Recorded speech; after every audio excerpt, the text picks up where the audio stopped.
y decir, ah, bueno, si mi paciente empieza a incrementar, por ejemplo, la procalcitonina o empieza a reducir los eosinófilos, algo, ya es una sensibilidad alta específica de poder decir que al paciente le va a ir mal o le va a ir bien. Todavía no tenemos esos datos. Aquí, por ejemplo, en este estudio, los niveles significativos más altos de dímero de PCR y procalcitonina se asociaron con enfermedad grave en comparación con no grave, pero no son tan sensibles y específicos. Sin embargo, es con lo único que nos podemos guiar. En este estudio de 140 pacientes, los no sobrevivientes que fallecieron tenían niveles más elevados de neutrófilos dímero D, nitrógeno úrico en sangre, estos ya por la falla renal, en comparación con los pacientes recuperados. Aquí el distractor es el nitrógeno y la creatinina, que pues, obviamente están asociados con la falla renal. Niveles elevados de ALT, LDH, troponina y cardíaca tienen aparentemente alta sensibilidad, pero no están hablando ya de la tormenta, lo que es el dímero de ferritina sérica y la leucina 6 y la protombina se asociaron con una alta mortalidad.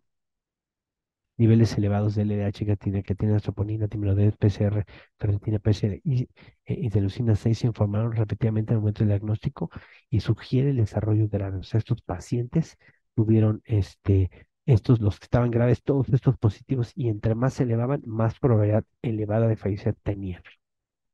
El problema es que no tenemos todos esos tipos de estudios tan fácil en nuestro alcance en todos los hospitales. Ujú. Bueno. La tormenta de citocinas es una red compleja de eventos moleculares severos unificados por un fenotipo clínico de inflamación sistémica que conlleva a la falla orgánica múltiple. Ya vimos que entonces cuando se activan de más las células puede haber un decaimiento o un agotamiento celular.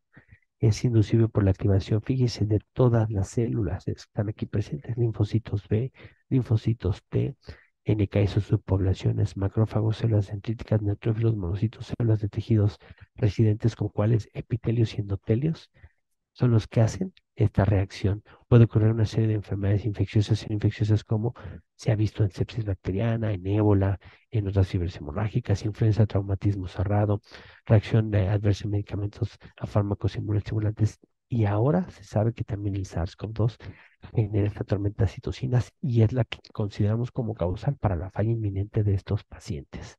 Entonces, la ventaja es que, por ejemplo, en sepsis bacteriana sabemos el origen causal, entonces se dan esteroides de acuerdo a la campaña sobre la sepsis, se tratan antibióticos, se quita el foco, etcétera, y el paciente puede tener buena respuesta. Aquí no lo hemos logrado de una forma importante. En el caso de la influenza, pues también fue, no se acuerdan, en el 2019, creo, que fue cuando, 2009, no, 2011 creo, que fue cuando lo de la influenza, en la epidemia, fue también generado por esto, por la tormenta de citocinas. Aquí en este caso el interferón uno o interferón alfa y beta es la respuesta de defensa inmune contra lo que son las infecciones virales y exacerban esta respuesta. La liberación retardada de este problema de la interferón en las primeras etapas de la infección por SARS-CoV, en el caso del MERS, dificulta la respuesta antiviral porque es crucial. Si este no se libera o se ve retrasado, obviamente la infección viral progresa. In vitro, bueno, pues se han reportado, por ejemplo, que la liberación retardada de estas toxinas genera respuesta epitelial y respiratoria retardadas en células presentadoras y en macrófago, un retraso en su aparición. Este interferón como tal, ujú, lo que hace es elevar estas otras interleucinas, pero cuando se empiezan a elevar de forma excesiva, ¿sí? Obviamente conlleva a este efecto de las tormentas, de la tormenta de citocinas. En modelos animales que se ha visto, a pesar de títulos de virus similares en tracto respiratorio, los primates no humanos viejos, porque fueron donde lo practicaron, infectados con el SARS-CoV, tienen más probabilidad de desarrollar una disregulación inmune que los primates jóvenes infectados, lo que conlleva manifestaciones más graves de la enfermedad.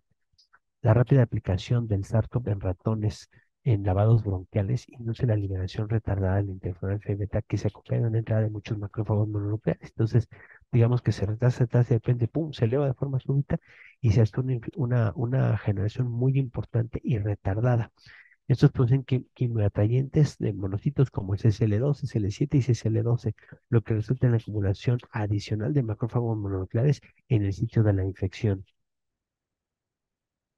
Estos macrófagos producen niveles elevados de citocinas como TNF, interleucina 6 e interleucina 1 beta, óxido nítrico sintetasa, lo que aumenta la gravedad de la enfermedad y la inflamación importante en lo que es el pulmón.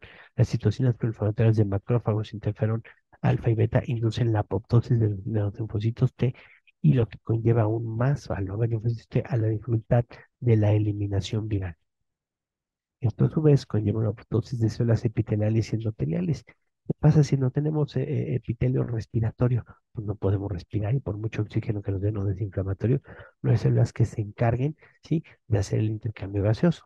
Por lo tanto, las barreras pulmonares, microvasculares, epiteliales, celulares, en esos sitios provocan fugas vasculares y edema.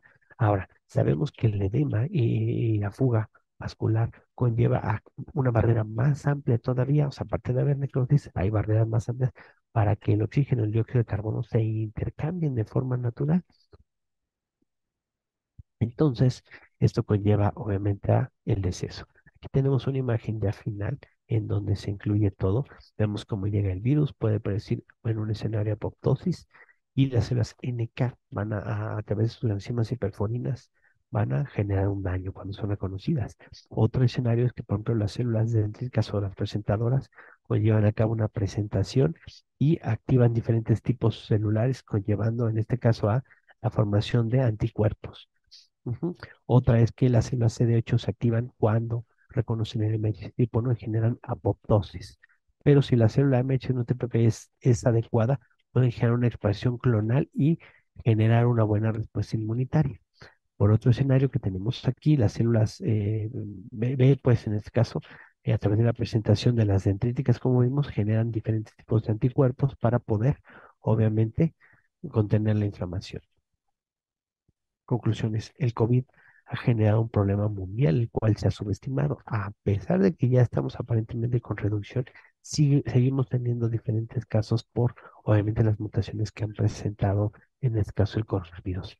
La respuesta inmunológica es la única manera que tenemos para controlar el virus, pero esta no es la adecuada en todos los pacientes. Entonces, no hemos podido erradicarla como tal. Se requieren más estudios básicos para conocer el detalle y la fisiopatología del COVID-19. Conocer las vías de señalización nos permitirá generar opciones terapéuticas para poder bloquearle la entrada o la replicación al virus. Y, ojo, las tormentas de citocinas es la que contribuye a la aparición del síndrome de dificultad respiratoria del adulto. Listo, hasta aquí no sé si haya dudas, preguntas. Doctor, entonces podríamos decir que una estrategia como adecuada para poder combatir como todo lo de COVID sería intentando mejorar el estado inmunológico de las personas. Más que mejorar el estado inmunológico, tienes que tener en cuenta el tipo de respuesta inmunitaria. Les comentaba que hay un caso de reporte de una gamma globulinemia, o sea, no forman anticuerpos, y que estos pacientes tenían una respuesta, ay, perdón, déjame nada más abrir ya, ya se puede ver. Sí, profe, ya se ve. Ah, tenían una respuesta, más que nada por el sistema tipo inmune natural no adaptativo.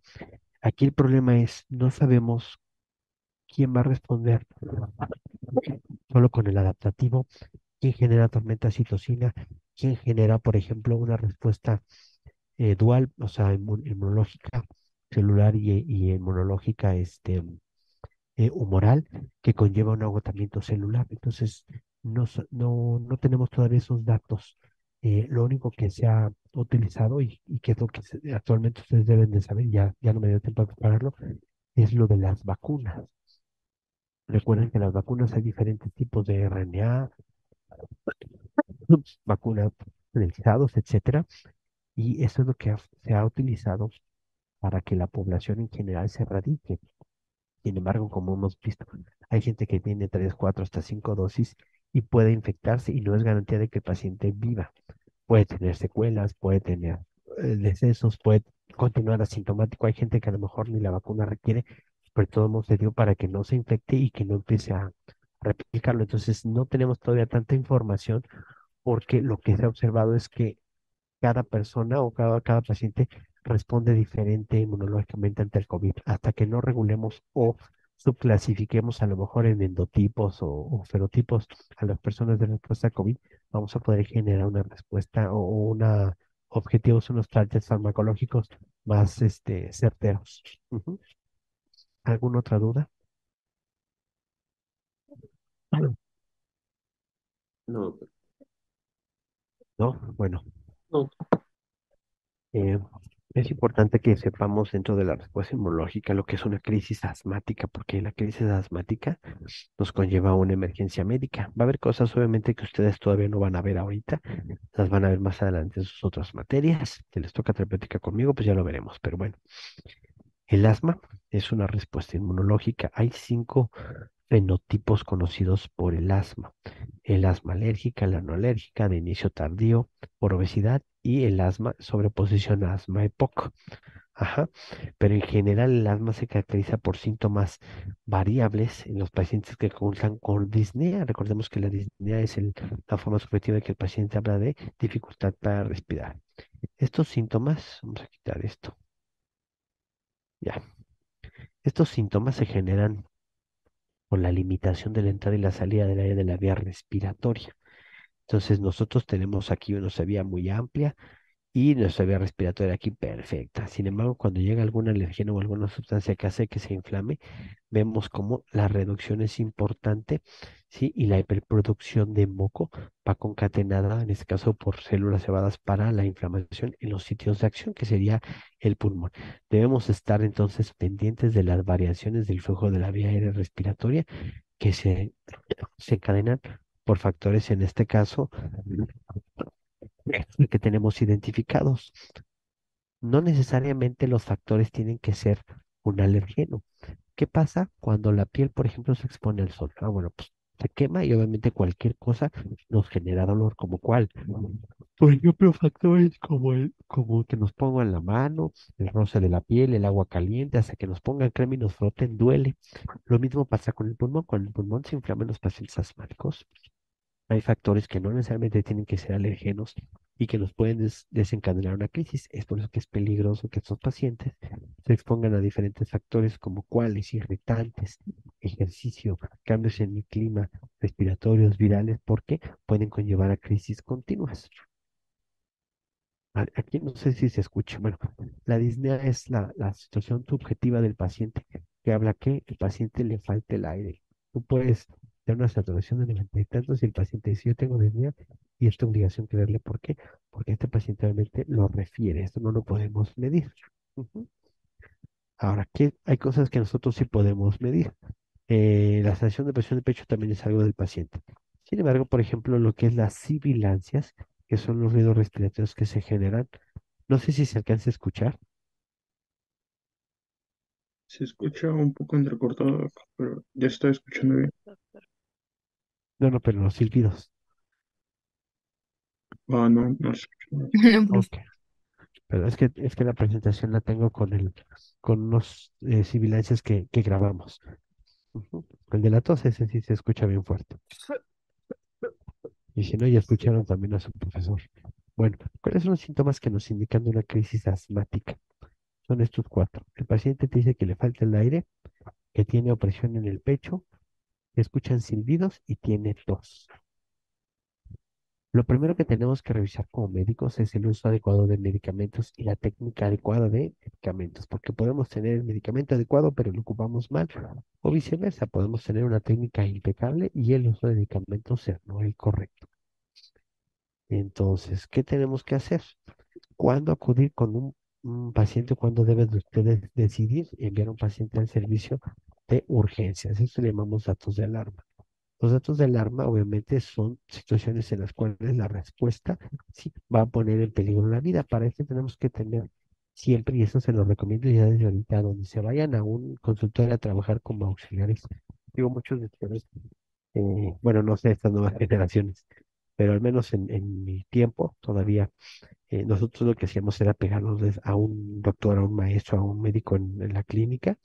Íbamos con él siempre fuera del horario de clase, pues, para conocer, por ejemplo, Supongamos, yo quiero ser neumólogo, pues cuando tengo mis clases de neum, obviamente estudio, me le pego al maestro y le digo que si puedo irle a ayudar. Entonces voy y obviamente me aplico ahí y veo pues, ¿cómo se llama?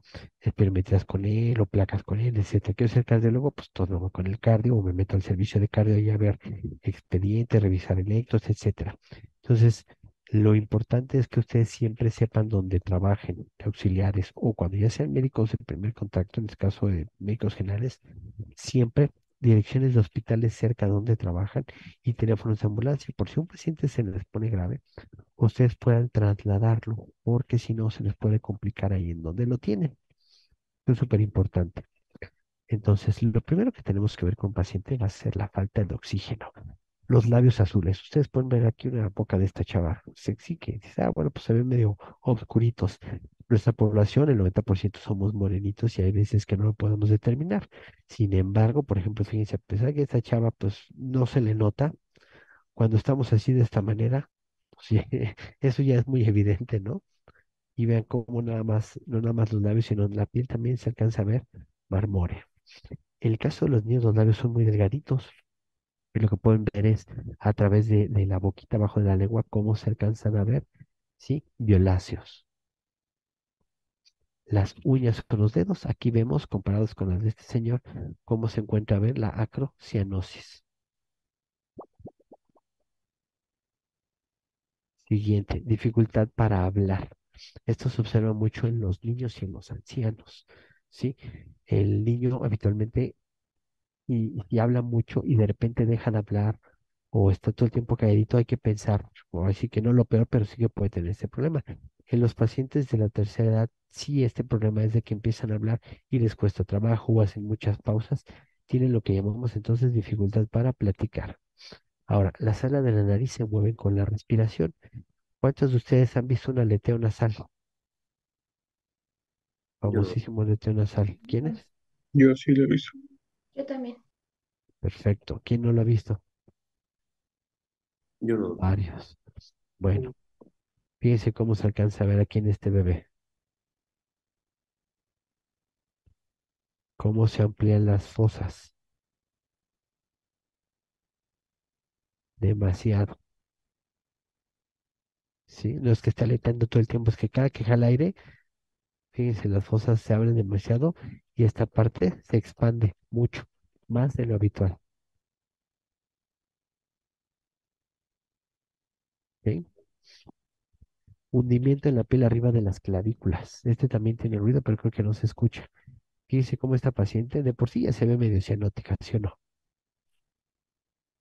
Sí, doctor. Ahora fíjense, si escuchan el ruido, No, doctor, Yo yo no. no escucho nada. No. no. Bueno, pero alcanzan a ver el hundimiento, ¿no? Ahora bien, la piel entre las costillas se hunde al respirar. Sí, esto también vemos como en este paciente, como es muy delgadito, se marca demasiado.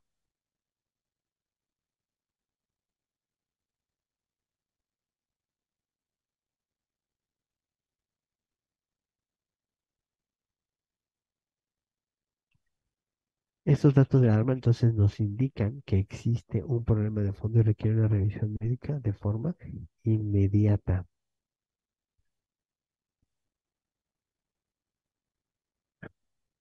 ¿Cómo se debe manejar la crisis asmática en el primer nivel de atención? Trataré de ser breve en esta parte porque en realidad todavía ustedes no llevan. ¿Ya llevaron farma ustedes? Ya, doctor. ¿Ya? Ándale, ahorita nos va a atorar entonces. Bueno, ¿cómo debo de tratarla? Esas son de las cosas muy importantes porque muchos de ustedes eh, ven las situaciones y a veces no saben cómo actuar. Yo les sugeriría en general que siempre busquen guías de práctica clínica para poder conocer cuáles son los tratamientos que ya han demostrado. Yo voy a ocupar aquí la guía más 5.1 y la guía, esto no se los voy a explicar ahorita porque todavía no es de su nivel, y la guía GINA, que es la guía americana para el manejo del asma, ¿no? Los niveles de evidencia son similares en GEMA y GINA, hablando de un A, B, C o D, Si es de la mejor evidencia A, B, evidencia intermedia, C como evidencia muy, muy bajita y D es solo opinión de expertos. Entonces, ¿cómo evaluamos las guías? Bueno, ¿se acuerda del capítulo 4? Es un episodio de deterioro en la situación clínica basal de un paciente que implica la necesidad de administrar tratamientos. El paciente ya estaba a lo mejor jodido, pero se pone más jodido, es una crisis. O el paciente estaba bien y se empieza a poner mal, es una crisis. Por eso hablamos de la situación basal del paciente, cómo se encuentra en este momento. Se caracteriza por un aumento progresivo de los síntomas. Ya vimos que la dificultad para respirar, tos, sibilancias y opresión de pecho. Y algo que podemos medir, pero no siempre lo hacemos, es la disminución de la función pulmonar, como lo pedimos a través de la flujometría pico o de una espirometría. Ok. Instauración. Hay dos tipos de instauraciones. Esto también es importante. Hay instauración rápida e instalación lenta. La rápida es en menos de 3 horas y nos habla de que hay un factor desencadenante, un trigger súbito. Y la que es de instalación lenta habitualmente tarda días o semanas. Poco a poco el paciente va respirando, pero estas son también importantes porque obviamente el paciente no se da cuenta. Fíjese, la instalación rápida se produce por un mecanismo de broncoconstricción de mayor gravedad inicial, pero responden rápido. Puede ser desencadenadas en este caso por fármacos, por alérgenos inhalados, por antiinflamatorios no esteroideos, alimentos, como el caso del huevo, la leche, etcétera, algunos panalergenos. Panalergenos hablan de diferentes grupos alimentarios que tienen un alergeno como tal, que no tiene tratamiento, pero que puede ser un detergente muy importante, ¿no? Y aquellos que son, por ejemplo, de instauración lenta, su presentación es del 80%, son los más frecuentes. Estas crisis acuden de urgencia se producen lentamente por un mecanismo inflamatorio y también, obviamente, la respuesta es lenta, ¿no? A pesar de que nosotros tratamos súbitamente, el paciente va respondiendo muy paulatinamente y frecuentemente se debe a infecciones respiratorias. Son los pacientes que llegan por una infección de vías respiratorias bajas y que obviamente hay que hospitalizar, no nomás es nebulizar ya que se vaya.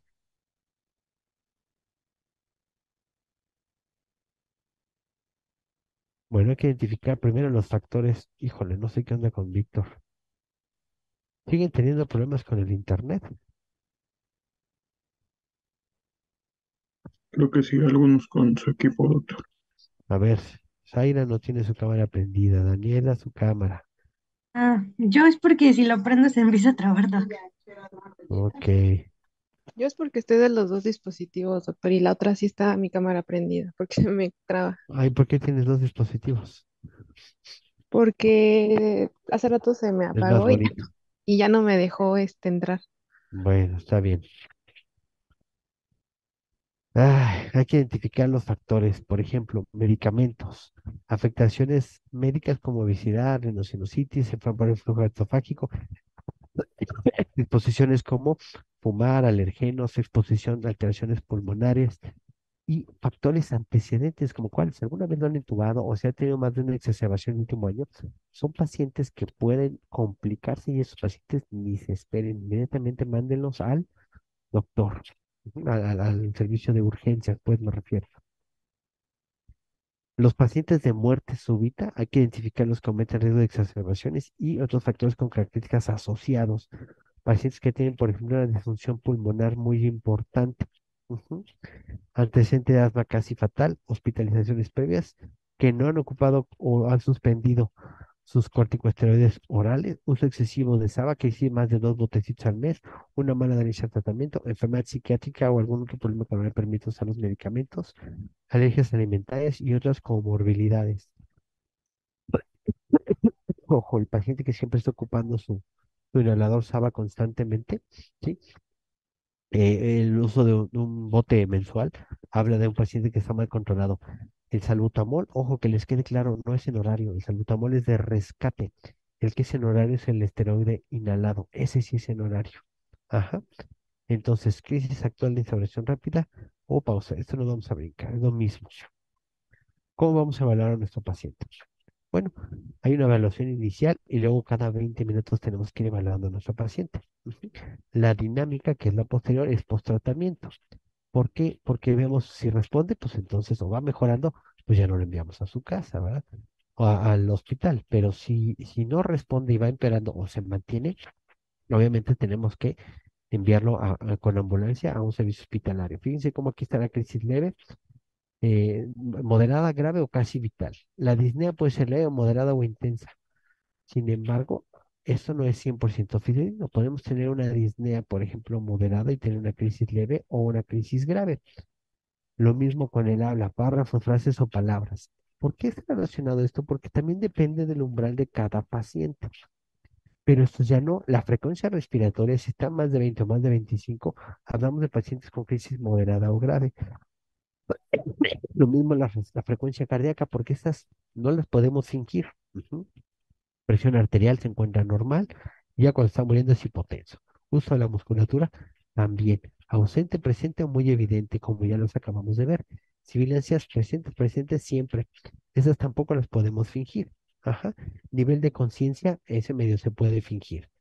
Esto, a menos que tengan una flujometría pico o un espirómetro, van a poder ustedes medirlo. Si no, no tiene mucho sentido.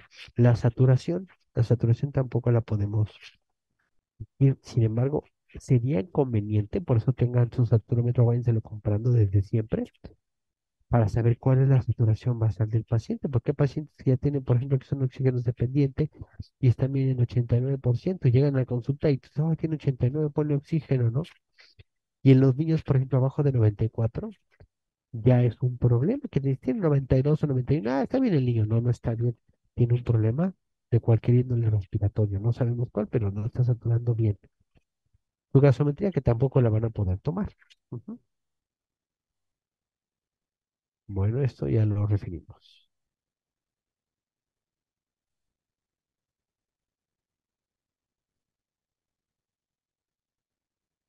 Ok, crisis vital. Considera la posibilidad de ingresos a la unidad de cuidados intensivos. Si un paciente les llega así, con respiración agónica, con habla ausente, con bradimia o apnea, ya ni lo piensen, automáticamente lo tienen que mandar a urgencias y entra directo a la terapia. Si a ustedes les toca estar en filtro, mándelo directo a la terapia. Los signos y síntomas que no implican crisis vital tienen una utilidad escasa debido a una pobre correlación con el agudo grado de obstrucción, por ejemplo, con cuáles necesariamente el uso por ejemplo, de disnea o el uso de la PEF o eso, no se puede decir si el paciente está grave o no. Entonces hay que tener cuidado. Esto nos vamos a brincar, nos vamos a pasar directo al tratamiento. Ok, empezamos con el tratamiento. Una crisis leve. El tratamiento es con el salbutamol, con el medicamento personalizado dosis medida, que es PMDI, más una aerocámara. ¿Por qué es importante la aerocámara? Porque la aerocámara, si han ocupado o han visto ustedes alguna vez el salbutamol, ¿quién ha visto un salbutamol o lo ha utilizado? Levante la mano. Uy, nada más uno. Bueno, el salbutamol erróneamente llegas al hospital y les dicen, póngaselo cada 8 horas. Error, y esto viene en las guías, no se debe poner cada 8 horas, es de rescate. Y agarran y se lo ponen así la enfermera y le hacen ch, ch, y ya, como si fuera spray untado, ¿no? O, por ejemplo, peor aún, yo he visto como en algunos pacientes intubados está el tubo, le ponen el salbutamol y lo comprimen y ya les dieron sus 2 dosis. No, el medicamento se debe poner por micronebulización. Ajá, este es el Ventolin, famoso salbutamol. Esto es erróneo. Ajá. Lo correcto es ocupar una aerocámara. Si alcanzan a ver aquí la aerocámara, por cada disparo que le den, tienen que hacer 6 inhalaciones profundas y lentas. Entonces das su disparo y el medicamento se queda en la aerocámara. Jalas, sostienes 4 o 5 segundos y luego exhalas. Sin volver a disparar, vuelves a inhalar. El medicamento quedó depositado en la aerocámara y reduce la intensidad con la cual sale el medicamento porque sale tan rápido que no alcanzamos a inhalarlo y que se vaya al pulmón. Esto fue demostrado por diferentes estudios. Fíjense cómo aquí en la imagen el medicamento entra directamente aquí está, entra directamente del dispositivo y la mayoría choca en el pulmón por la velocidad con la que lleva y entra menor efecto a pesar de la inhalación potente. En cambio, aquí en la aerocámara se dispara y conforme va inhalando, fíjense cómo la mayor parte del medicamento en comparación de la otra imagen entró directamente al pulmón.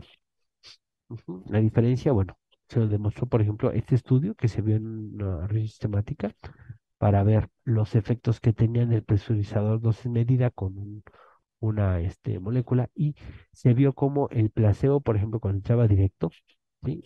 Obviamente las moléculas que llegaban al pulmón eran muy grandes. Cuando se ocupaba el presurizador dosis medida, entraban moléculas de menos de 10 micras, pero muy poquitas.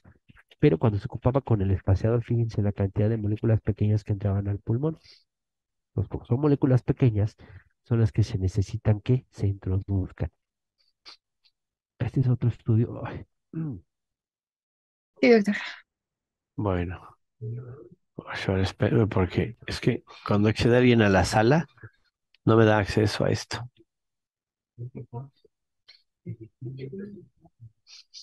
Seguimos entonces. Entonces, se vio que el aerocámara, ¿sí? Tenía un mejor efecto. Fíjense cómo es aquí el dispositivo. Este no tiene mascarilla, este es una aerocámara de boquilla, si se alcanza a ver bien, y el otro es el de mascarilla, el que les enseñé primero. Entonces se vio que esto, fíjense cómo funciona. Aquí pones tu dispositivo, tu salbutamol, tu flixotil, esto, de lo que quieras. Haces el disparo y se queda disperso en lo que es la cápsula. Tú inhalas a través de la mascarilla y cuando exhalas hay una válvula de flujo que hace que el medicamento salga, el medicamento no, el aire exhalada salga por ahí sin regresar a la cámara. Eso permite que el remanente del medicamento quede constantemente en la cámara. ¿Sale? Entonces tenemos que dar 2 a 4 inhalaciones cada 20 minutos durante la primera hora. Entonces, una inhalación es un disparo. Aquí está, bueno, esto lo tomé de acuerdo a la guía, pero para que a ustedes les quede claro, es una inhalación, no, aquí significa un disparo, entonces son 2 a 4 disparos cada 20 minutos. Entonces hacemos un disparo, 6 inhalaciones. Ya que acabamos de hacer el primer disparo, hacemos un segundo disparo y otra vez 6 inhalaciones. Entonces, si hacemos 4 inhalaciones, obviamente, o 4 disparos van a ser cada disparo con 4 inhalaciones durante 20 minutos para ver si el paciente tiene respuesta. Eso es cuando tiene una FEB de menos de 70, de más de 70%, no está tan grave. Entonces empleas salbutamol a una dosis 200 a 400. Cada disparo tiene 100. Entonces por eso son 200 a 400 porque son 2 a 4 disparos, ajá, con cámara de inhalación. Se puede continuar con salbutamol a dosis de 2 inhalaciones cada 3 a 4 horas hasta la remisión de la crisis. Pero esto es cuando tienen una crisis leve que pueden manejar ustedes en hospital. En este caso, ujú, también podemos ocupar lo que son las nebulizaciones intermitentes de 2,5 a 5 miligramos cada 20 minutos durante la primera hora o nebulización continua 10 a 15 miligramos por hora. Las presentaciones, fíjense, salbutamol de 5 miligramos por mililitros, entonces requerimos o 2,5 mililitros, ¿sí? O 5 mililitros que son equivalen a 5 miligramos. Perdón, hacemos una regla de 3. Ajá. 1 mililitro equivale a 5 miligramos. Entonces, 0,5 equivale a 2,5. De aquí, ¿estamos de acuerdo? ¿Sí se entendió? Sí, doctor. Ok, la otra presentación, el Ventolin, que es otra marca. Aquí viene 1 mililitro por 1 miligramo, son 2,5 miligramos en 2,5. Entonces, si ponemos 2,5 mililitros, estamos cubriendo esta. Pero si requerimos 5 mililitros, pues 5 miligramos, ponemos 5 mililitros. Fácil, ¿no? Esto es importante. Aforar 2,5 a una solución salina de 0,9% para consumo a 10 minutos. Pero si das, por ejemplo, en caso de que no tengas, tiene que ser con salina porque es la más fisiológica. En caso de que no tengas, por ejemplo, vas a dar dosis de 5 miligramos por litro, puedes dar 2 mililitros sin diluir para su consumo en 3 a 5 minutos. Esto es por la emergencia y o en caso de que no tengas solución salina. Y empieza la evaluación dinámica. Ujú. Vemos la respuesta al tratamiento 30 minutos después. Si el paciente va mejorando, seguimos. Si el paciente va mejorando, seguimos. Si no va mejorando, entonces lo que hacemos es trasladarlo, ¿sí? Ahora, en caso de que el paciente mejore, lo podemos dar de alta. Fíjense, prednisona 50 miligramos una vez al día por 5 a máximo 7 días y se suspende. Si lo dan en esa dosis, no tienen que hacer después dosis reducción. ¿Sí se entiende? Entonces le pones en tu receta prednisona 50 miligramos una vez al día por 7 días y ya. Le das un glucocorticoide inhalado y un agonista beta adrenérgico de larga acción, no de corta acción. Un plan de acción en caso de que le se vuelva a poner mal y una cita con él, en el caso segundo o tercer nivel. Ujú. Si en las primeras 2 horas del tratamiento se constata evolución favorable, sí que es desaparición de los síntomas, peso superior al 80, o mejor del predicho del paciente, y esta se mantiene a 3 o 4 horas, entonces lo puedes enviar a su casa con datos de alarma. Pero si no, el paciente lo tienes que, obviamente, enviar a un segundo nivel. Las dosis diarias de prednisona es de 0,51 por kilo de peso ideal o su equivalente de otros esteroides, máximo 50 miligramos.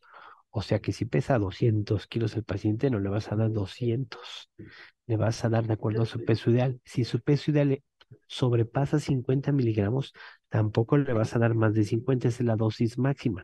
Generalmente ocupamos esto para personas chiquitinas, por ejemplo. ¿Cuántos de ustedes no tienen algún familiar conocido, algo que parece niño, mide uno treinta y tantos, uno cuarenta y tantos, ¿sí? Y aunque ya es un adulto, obviamente no podemos sobrepasar ciertas dosis, o en el caso de los niños. Y en el caso de adultos grandes, ¿sí? Altos, gorditos, lo que sea, no vamos a sobrepasar 50 miligramos. Ujú. Las presentaciones de prednisona son de 50 miligramos, de 20 y de 5. Entonces, dependiendo de lo que calculemos, ¿es válido dar 50 miligramos? Sí. Si el paciente requiere 25, ¿es válido comprar 50 y dar la mitad? Sí. O comprar una de 20 y una de 5, sí, también es válido. Si requiere 30 miligramos, entonces le damos una de 20 y dos de 5. O le damos tres de 5. Entonces podemos o tenemos que saber las presentaciones para ver cómo podemos mezclar, ¿sí?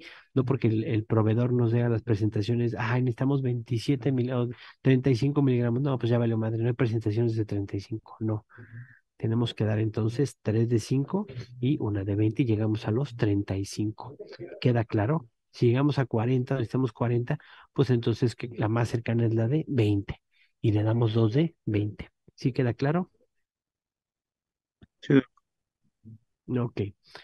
Entonces, regresando a nuestra tabla, ¿qué pasa si tiene el paciente una crisis moderada o grave? Moderada en este caso, ¿sí? Si el AFIO2 está menos de 40 y satura menos de 92, inmediatamente tenemos que administrar oxígeno con el objetivo de tener una saturación superior al 90% o mayor al 95% en embarazadas o en pacientes con algún otro tipo de comorbilidad pulmonar. Aquí sí ya damos hipratropio, no desde la crisis leve, porque siempre cuando llegan urgencias es nebulízalo con salbutamol y más hipratropio, que es el convivente. No, solo en crisis moderadas, en las leves no es necesario. Y es un mal uso de recursos, porque ya que te llegue y lo necesitas, no tienes con qué tratarlo. Ujú.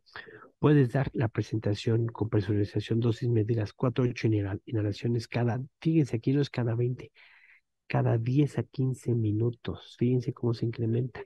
Pero hay que tener cuidado porque los pacientes que son cardiópatas, obviamente la frecuencia cardíaca se incrementa y pueden complicarlos. Esos pacientes no los traten, envíenlos al tercer nivel. Ujú. Pero si no, es normal que el paciente presente palpitaciones, no se estresen, ¿sale? O pueden dar nebulizaciones intermitentes con la dosis de 2,5 por salbutamol, 2,5 de ipratropio cada 20 minutos. O podemos dar glucocorticoides o podemos dar glucocorticoides orales también. No va a brincar.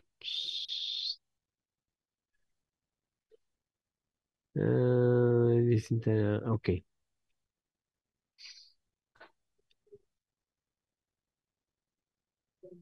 Ujú.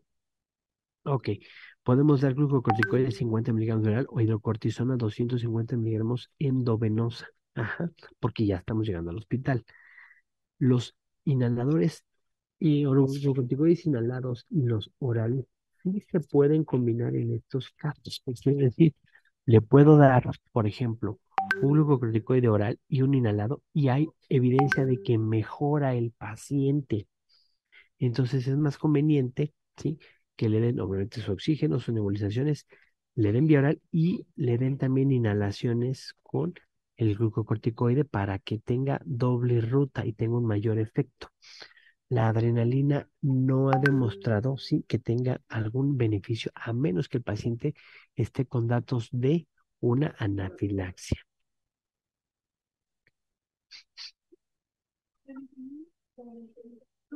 Aquí están las presentaciones. Ahora en México ya no hay como el verdecito que se ocupaba antes de, así como el salbutamol, pero en otro color. Ahora solo se tiene el Conviven Respimat. Ojo, el Conviven Respimat no es presurizador dosis medida. Este es es un medicamento que elimina o más bien libera lo que se llama niebla fina y se debe de girar y lo que hace es que el medicamento sale en neblina, no tan rápido. No necesita o no está indicado la aerocámara, aunque tampoco hay contraindicación de utilizarla. Si la tienen, pueden utilizarla. No hay evidencia que diga que no funciona. Y muchos pacientes empíricamente han mencionado que sí, pero si no tomamos el medicamento per se, libera una nube fina. Entonces, el paciente saca todo el aire, saca, luego levanta la cara, le pone el medicamento, comprimen y que va inhalando conforme comprima. ¿Para qué? Cuando comprime, se dispara y entonces lo puede inhalar. Ujú. Los glucocorticoides sistémicos aceleran la resolución de la crisis y evitan las recidivas. Deben prescribirse de forma precoz en la primera hora del tratamiento en urgencias. O sea, no le preguntan. Y es mejor la vía oral. Si ya canalizaron, bueno, pues lo pueden pasar por la vena. Pero si tienen vía oral, es mejor porque es más rápido en este caso. Ajá, aunque su efecto tarda 4 a 6 horas. Pero es mejor en este caso porque si no tiene que hospitalizarlo, el paciente ya no lo invadieron. Ahora, hay veces que tardan muchísimo en canalizarlo porque están solo ustedes en el servicio, entonces, pues mejor dénselo vía oral. Ujú. Aquí están las presentaciones de prednisona, 50 miligramos, vía oral de ingreso, podemos dar 20 a 40 y 50 al alta, y la hidrocortisona 100 a 200 cada 6 horas. Eso es cuando ya lo canalizaron. Ahora, ya vimos las presentaciones de la prednisona. ¿Cuáles son las presentaciones en este caso de la, uy, no se ve?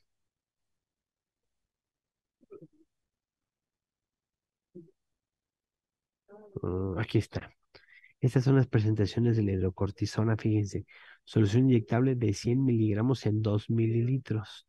Entonces, si son 100 miligramos, pues cargamos 2 ámpulas. ¿Sale? Y hay una presentación de 500. Ajá. 500 en 2 frascos de ámpulas de 2 ampolletas con 4 mililitros. Entonces, si le dan la mitad, son 250. Y le dan 2 mililitros. Ajá. ¿Sí se entiende? Y entonces tienen que calcular unos 70 o por lo menos pasar los 2000 litros para que sean los 200 miligramos. El uso precoz a dosis altas de glucocorticoides inhalados durante la primera hora de resistencia reduce la necesidad de ingreso hospitalario de forma similar a la vía sistémica, por eso debemos de darlo. La utilización de glucocorticoides inhalados junto con los sistémicos proporciona una reducción aún mayor del número de ingresos. Entonces, es una evidencia B, esto es de las vías GEMA. Por eso se deben de dar de esta manera. Y aquí están igual los glucocorticoides. Por ejemplo, aquí tenemos el propionate de fluticasona, que es presurización dosis medida más cámara, 500. O sea, las presentaciones son de 250 por cada disparo, son 2 inhalaciones. Fíjense, aquí debe venir la presentación. Esta es la fluticasona fluoxetina en México. Cada disparo libera 250. Entonces, si requiero 500, pues son 2 disparos. Recordemos, un disparo son 6 inhalaciones. Un segundo disparo, otras 6 inhalaciones. Cada 10 a 15 minutos durante la primera hora. O, por ejemplo, 800. Hay una presentación de 200. Aquí está. Ujú. De budesonida, por ejemplo. Ajá, la budesonida, aquí estamos dando, por ejemplo, si son 800 microgramos, puedo dar yo 4 disparos. Cada disparo, recordemos, son 6 inhalaciones. La teofilina ya no sirve, ya ha demostrado que no funciona. Entonces la teofilina No le sirve y muchísimo menos para una crisis asmática, ¿vale? Sáquemela de su stock. Y considerar, por ejemplo, sulfato de magnesio en pacientes que ya están graves o en pacientes también embarazadas. El sulfato de magnesio serán 2 gramos para pasar en 20 minutos una sola ocasión y nada más, ¿sí? Cada ámpula contiene 1 gramo, entonces ponemos, en este caso, 2 ámpulas en 50 o 100 minutos de solución para pasar a 30 minutos o 60. El salbutamol endovenoso en México no tenemos. Y el sulfato de magnesio inhalado tampoco tenemos, ¿sale? Y no existe evidencia funcional. Ahora, si el paciente no responde, ¿sí? A la respuesta dinámica, lo que sigue es la hospitalización. Esto ya es, aquí lo voy a dejar porque ya es más avanzado. Hasta aquí. Voy, ¿dónde quedó? No se recorta esto.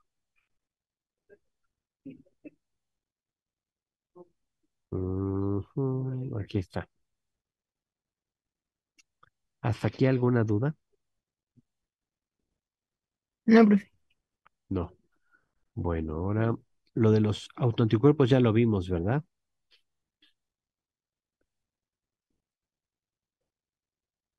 Seguiría, ¿cuál es este? Bueno, tengo urticaria, dermatitis atópica, genética de las enfermedades, alergia a alimentos no por IG y las conjuntivitis. Este, necesito, bueno, ¿qué tema es el que falta de exposición? Porque tenemos que acabar primero ese.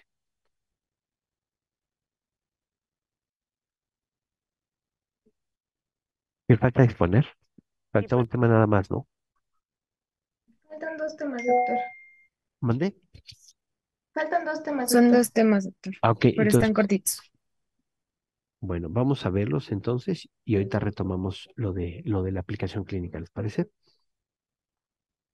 Ok, para que empiecen a Sí. presentar.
Mm, listo. Ya ven toda la pantalla, ¿verdad?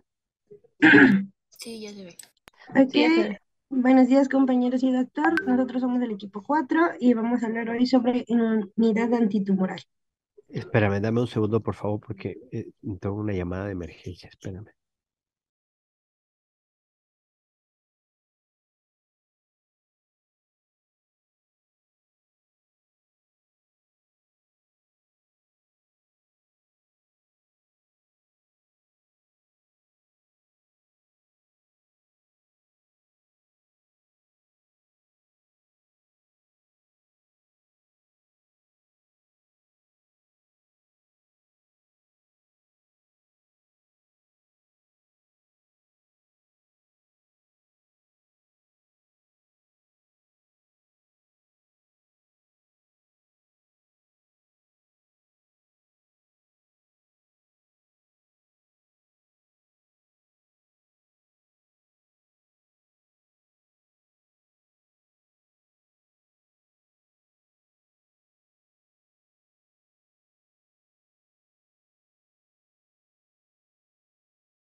Ya pueden empezar.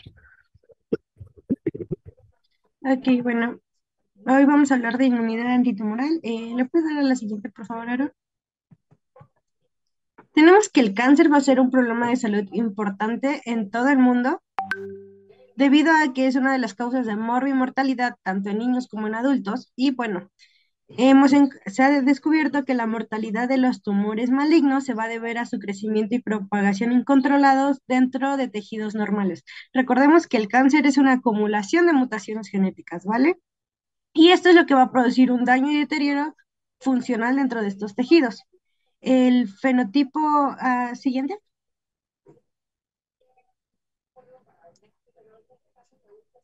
Ok, el fenotipo maligno de los cánceres se debe a una regulación defectuosa en la proliferación celular, y esto nos va a dar una resistencia de las células tumorales a una muerte apoptósica o a la capacidad de las células tumorales de invadir propiamente los tejidos de invadir los tejidos del hospedador y a su vez metastizarlos en lugares alejados. Aquí es un reflejo de cómo puede fallar la respuesta inmunitaria frente a los cánceres, y también cómo puede haber un éxito terapéutico de la inmunoterapia contra el cáncer. Siguiente, por favor.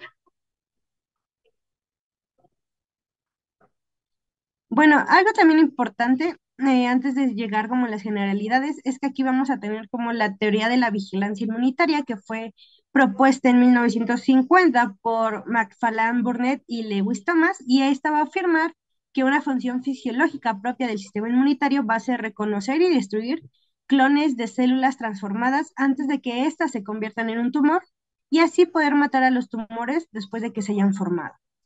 Y bueno, esta existencia de vigilancia inmunitaria se ha demostrado por el aumento de la incidencia en algunos tipos de tumores al momento de estar experimentando con animales. Ahora sí vamos a tener que las generalidades de la inmunidad antitumoral, pues esta va a variar, tiene varias características donde vamos a encontrar antígenos tumorales.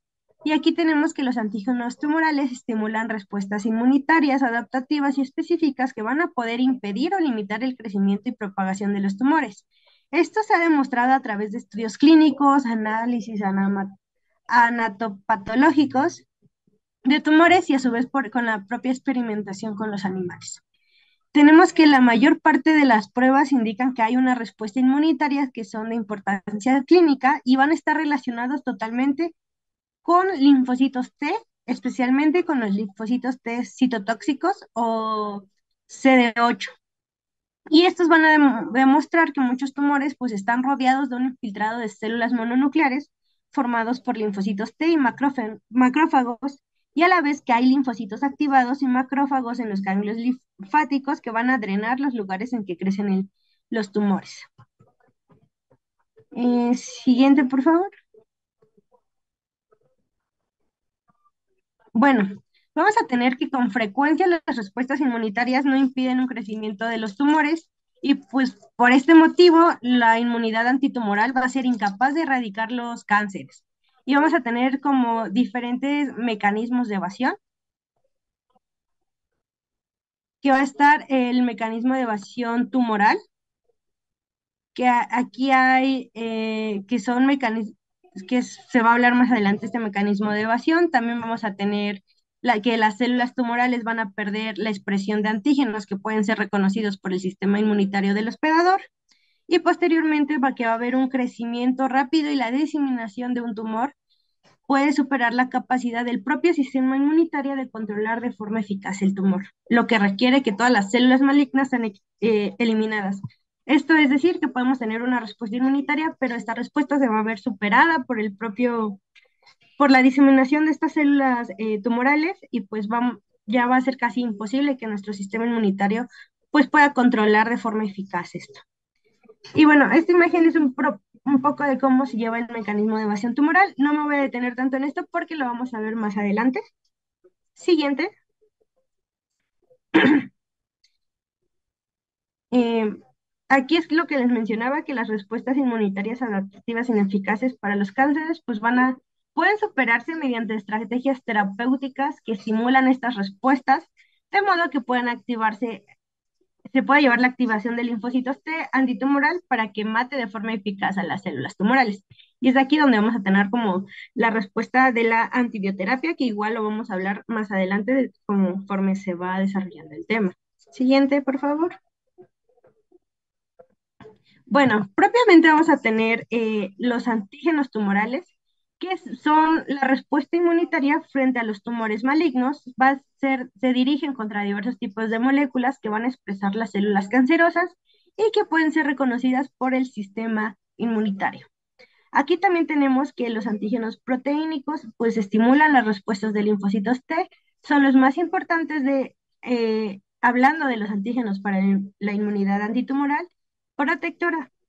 Antiguamente el término de antígeno tumoral pues englobaba muchas moléculas diferentes expresadas por estas células tumorales y pues se detectaban por la unión de anticuerpos antitumorales y pues a la vez podrían o no estimular una respuesta inmunitaria protectora.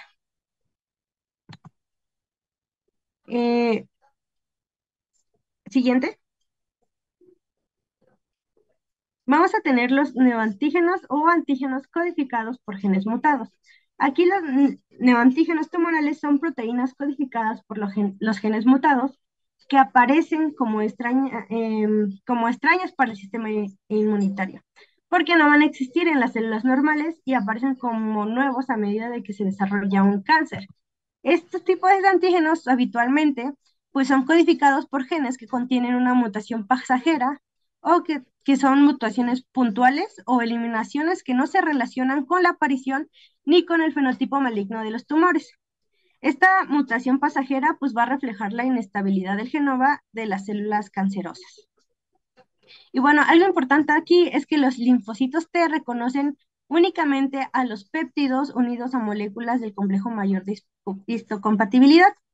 Entonces, los neoantígenos tumorales pueden ser reconocidos solo si estos péptidos portadores de la secuencia de aminoácidos mutada se puede unir a los alelos del complejo mayor de histocompatibilidad del paciente. Y bueno, aquí vamos a tener propiamente cómo funcionan nuestros neoantígenos tumorales. En la primera tenemos una célula normal que presentan péptidos propios en moléculas del complejo mayor de histocompatibilidad, pero no hay una respuesta de los linfocitos T debido a que los mecanismos de autoaceleración. Entonces tenemos péptidos propios normales mostrados al complejo mayor de histocompatibilidad. Hay unos linfocitos T que no responden debido a la tolerancia de estos. Mientras que en la B los neoantígenos tumorales pues suelen estar codificados por mutaciones somáticas que van a dar lugar a un péptido mutado que tiene nuevos aminoácidos de contacto con el receptor de linfocitos T, acordemos que es el TCR, y son reconocidos como extraños para los linfocitos T del paciente. Aquí ya el neoepítopo generado por la mutación pues nos va a dar un nuevo aminoácido de contacto con el TCR y nos va a dar una respuesta del linfocito T. Posteriormente ya tenemos una célula tumoral inducida por virus, que aquí ya más adelante vamos a ver los oncovirus. Los tumores son causados por virus oncógenos que producen proteínas víricas que van a estimular a los linfocitos TCD8 específicos frente a las células cancerosas infectadas. Y bueno, aquí el complejo mayor de histocompatibilidad pues va a tener ya igual una recepción. Aquí los péptidos de proteína codificada por un virus oncógeno pues nos va a dar una respuesta propia del linfocito T. Siguiente. Los siguientes que tenemos son antígenos de virus oncógenos. Estos son productos de virus oncógenos, actúan como antígenos tumorales y desencadenan una respuesta de linfocitos T específicos que pueden servir para erradicar los tumores inducidos por virus. Acordemos que los virus pues, pueden ser de ADN o ARN, en este caso los virus de ADN están implicados en la aparición de varios tumores en los seres humanos y en los animales de experimentación. Un ejemplo de estos virus que nos pueden generar tumores es propiamente el virus de Epstein-Barr y el virus del papiloma humano, que pues bueno, recordemos que aunque el papiloma humano ya literalmente es como una gripa, todo les da, hay ciertos tipos que se asocian con carcinoma en el cuello uterino y en otros lugares propiamente. Y aquí la mayoría están inducidos por un ADN vírico que integra el ADN del hospedador Y los antígenos proteínicos van a codificar el virus que se encuentra en el núcleo, el citoplasma o la membrana plasmática de las células tumorales. Estas proteínas pues van a sintetizar dentro de la célula, pues van a procesarse y presentarse a moléculas del complejo mayor de histocompatibilidad de la superficie de la célula tumoral. Y bueno, algo importante es que la capacidad de inmunidad adaptativa de evitar el crecimiento de los tumores inducidos por virus ADN, pues ha establecido a partir de muchas observaciones. En un caso es el cáncer de cuello uterino por BPH, pues va a ser el más frecuente en aparición en personas inmunodeprimidos, como los receptores o los aloinjertos que reciben tratamientos inmunosupresores o en los pacientes propiamente de VIH.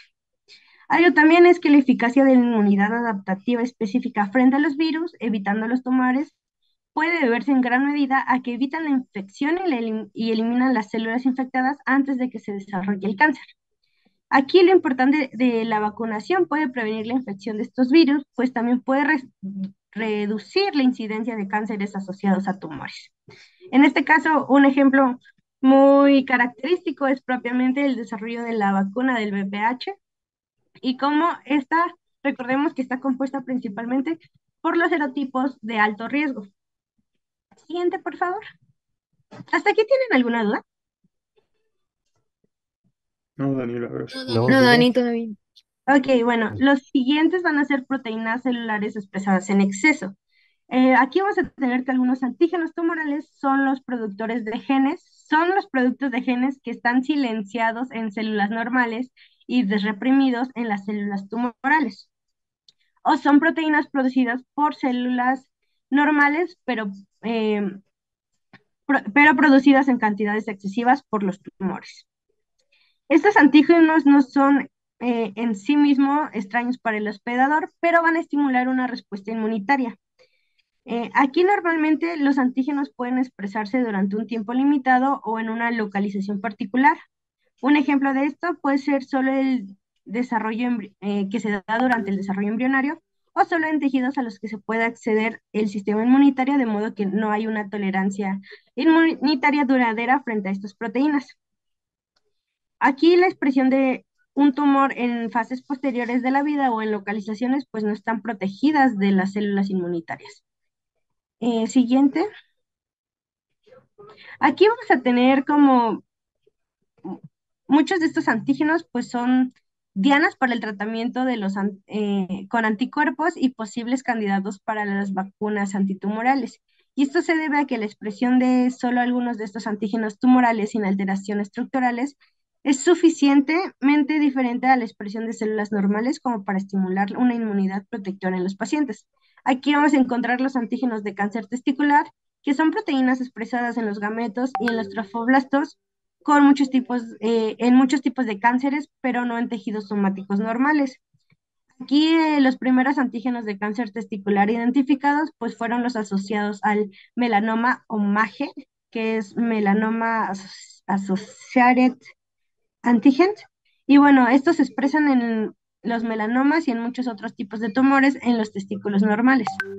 Posteriormente también se han identificado pues otros que no se relacionan, que van a codificar propiamente en células de melanoma y son reconocidos por los clones de CTL derivados de pacientes con melanoma.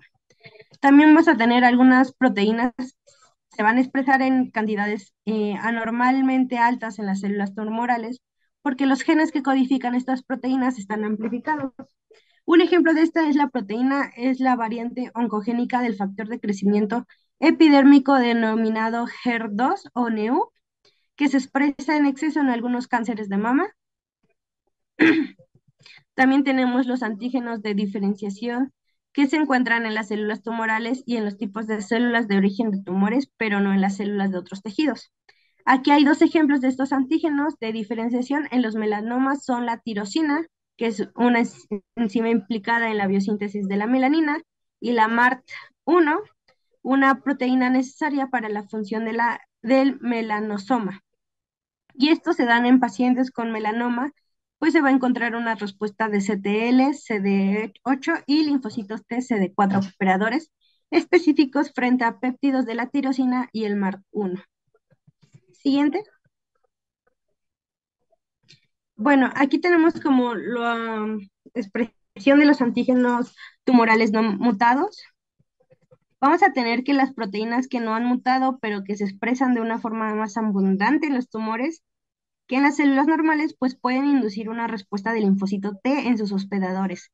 Muchos de estos antígenos tumorales, pues comprenden proteínas como los antígenos de cáncer testicular, codificado por genes que normalmente, pues no se van a expresar en la mayoría de las células de los adultos debido a una supresión epigenética, pero están sin reprimir en células tumorales. Aquí podemos ver que en la primera imagen, en la primera columna, hay algunos antígenos tumorales que pueden expresarse en exceso debido a una amplificación genética, como la proteína HER2-Neu, que acordemos se asocia a cáncer de mama. Y bueno, tenemos que la expresión tenemos nuestra célula normal, nuestro gen metilado sin proteínas y posteriormente pues tenemos nuestro gen desmetilado propiamente, la expresión de una proteína específica del tumor y esto es lo que nos da una respuesta ya sea de linfocitos TCD8 específicos frente al tumor. Posteriormente,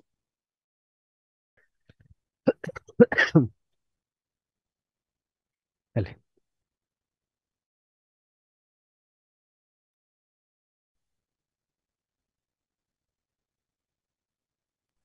compañero, regrese. Siguiente, creo que me quedé explicándoles la imagen, ¿verdad? No, Así en la es. siguiente. Siguiente. Sí, Sí, Dani, te ahí quedaste está. en la imagen.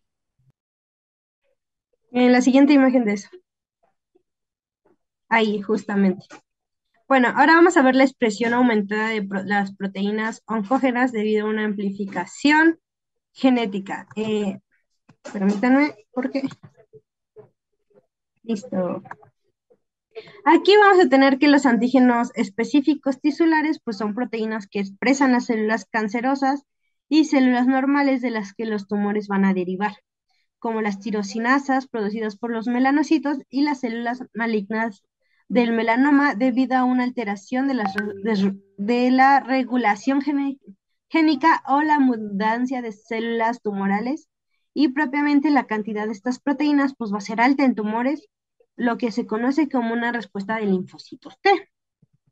Entonces, aquí vamos a tener propiamente en la B, es la expresión aumentada de la proteína oncógena debido a una amplificación genética. Aquí el ejemplo es el HER2 en el carcinoma de mama.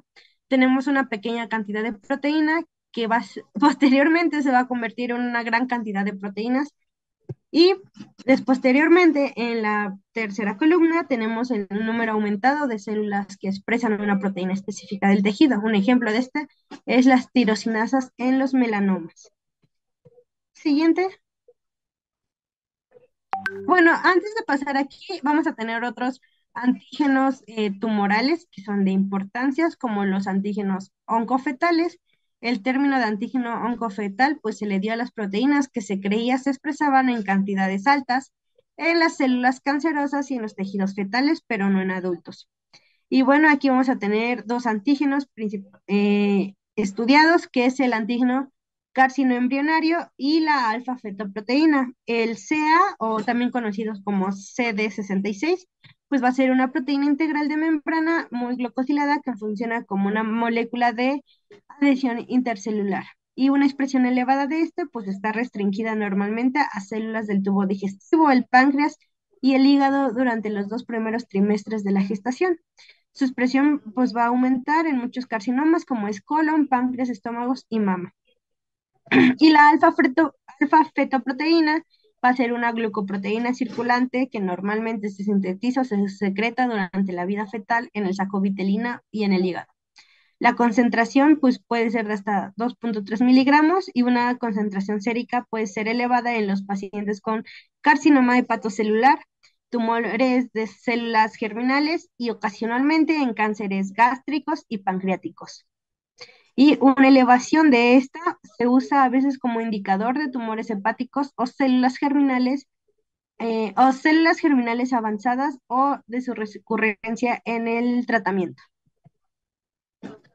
Ahora sí, ya, siguiente.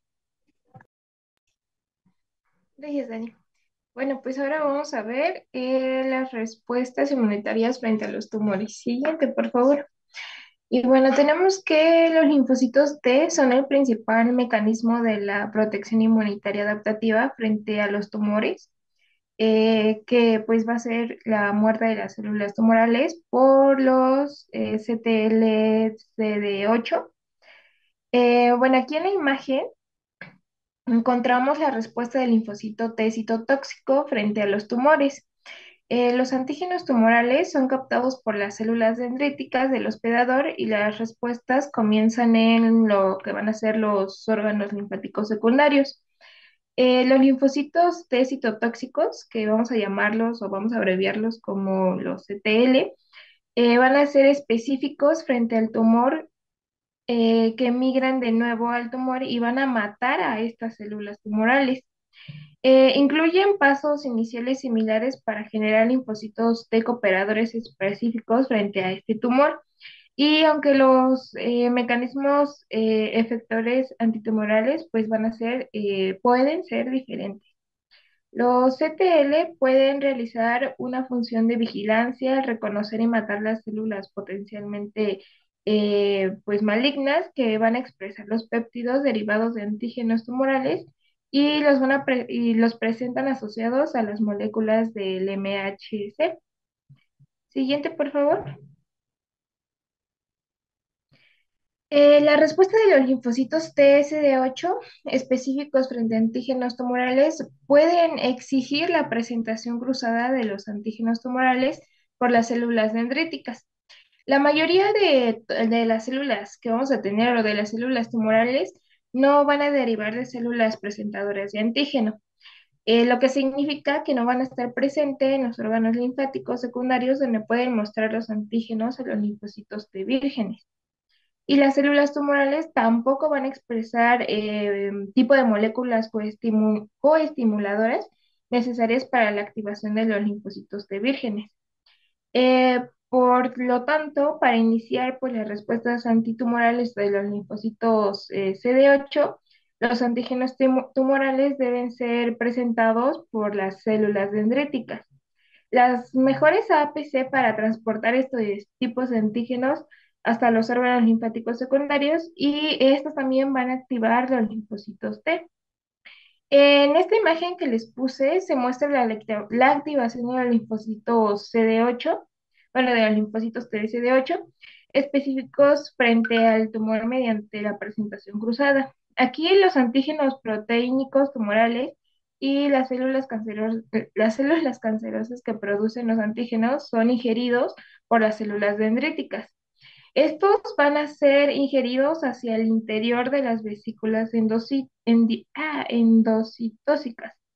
Después, los antígenos van a ser transportados hasta el citosol, en la que entran en la vía de procesamiento y presentación de antígenos del complejo mayor de histocompatibilidad de tipo clase 1, lo que va a llevar a la presentación de los péptidos tumorales unidos al MHC de clase 1 en la superficie de las células dendríticas, junto con moléculas coestimuladoras. Después se pueden activar los linfocitos CD8 vírgenes específicos de estos antígenos péptido de el MHC. Siguiente, por favor. La linfocito, primero vamos a ver la de la parte derecha de su pantalla, que bueno, aquí encontramos que los linfocitos TDCD4 cooperadores van a contribuir a las respuestas antitumorales mediante diversos mecanismos. Aquí en la bibliografía, en el libro donde todos sacamos la información, menciona que la demostración de que el número de diferentes tipos de linfocitos T dentro de los tumores resecados se correlaciona con la probabilidad de metástasis ha llevado a la idea de que pues, se puede determinar una puntuación inmunológica en los cánceres que puede ser útil para la evaluación tanto diagnóstico, así como para opciones de los tratamientos que se pueden dar a estos pacientes. También se encontró que a una baja puntuación predecía una mayor probabilidad de recaída, de metástasis y muerte, o sea, tenían como 5 años ay, ¿cómo decirlo?, de vida, ¿no? O sea, como que les daban 5 años nada más pues para que pudieran seguir viviendo adecuadamente. Esto es comparado con los tumores de una puntuación alta. Siguiente, por favor. Bueno, también encontramos a los anticuerpos, los cuales pues pueden destruir células tumorales mediante la activación del complemento o mediante su citotoxicidad celular, dependiente pues de estos anticuerpos, en la que hay una lisis celular y esta lisis está mediada por los macrófagos portadores del receptor para el FC o también para los linfocitos natural killer. Aquí, bueno, de hecho este apartado es muy, muy chiquito y pues hay pocos datos que puedan respaldar este tipo de teorías de las respuestas inmunitarias humorales que son eficientes pues frente a los tumores que tengan algún efecto ya sea de prevención o que eviten el desarrollo, la progresión de estos tumores. Siguiente, por favor. Los linfocitos, los natural killer, pueden matar a muchos tipos de células tumorales y pueden contribuir incluso a la vigilancia inmunitaria frente a los cánceres. Algunos estudios han indicado que las personas con defectos en la función o número de linfocitos natural killer causados por mutaciones genéticas o con una actividad natural killer inferior a lo normal, sin defectos genéticos conocidos, tienen un mayor riesgo que la población general de sufrir determinados tipos de tumores causados por diversos virus. Los linfocitos natural killer van a expresar receptores inhibidores que se unen a las moléculas de el MHC de tipo clase 1 expresadas en las células sanas. Muchos de estos tumores van a expresar ligandos de receptor activador NKG2D, que estos van a estar situados en los linfocitos natural killer, también en los MIC-A y los MIC-B y en el ULB. Y las señales que van a producir el NKG2D puede superar las señales inhibidoras procedentes de la unión del MHC de clase 1 a todos sus receptores. Los linfocitos natural killer también pueden activarse para matar a las células tumorales cubiertas de anticuerpos antitumorales mediante su característica citotoxicidad celular dependiente de los anticuerpos. La capacidad tumoricida, por así decirlo, así que matan a los tumores, de estos linfocitos o bueno, de los natural killer, va a aumentar con las citocinas. Puede aumentar con la interleucina 2, la 15 y la 12. Y efectos antitumorales de estas citocinas en vivo son atribuibles a la estimulación de la actividad de este linfocito natural killer. Siguiente, por favor. Los macrófagos. Los macrófagos pueden invadir y promover el crecimiento y propagación de los cánceres. Esto va a ser dependiendo de su estado de activación. Los macrófagos M1 activados de la forma clásica pueden matar a muchos tipos de células tumorales. Un posible mecanismo puede ser pues, el reconocimiento de los patrones moleculares asociados a la lesión de las células tumorales que mueren por los receptores de la inmunidad innata de este macrófago.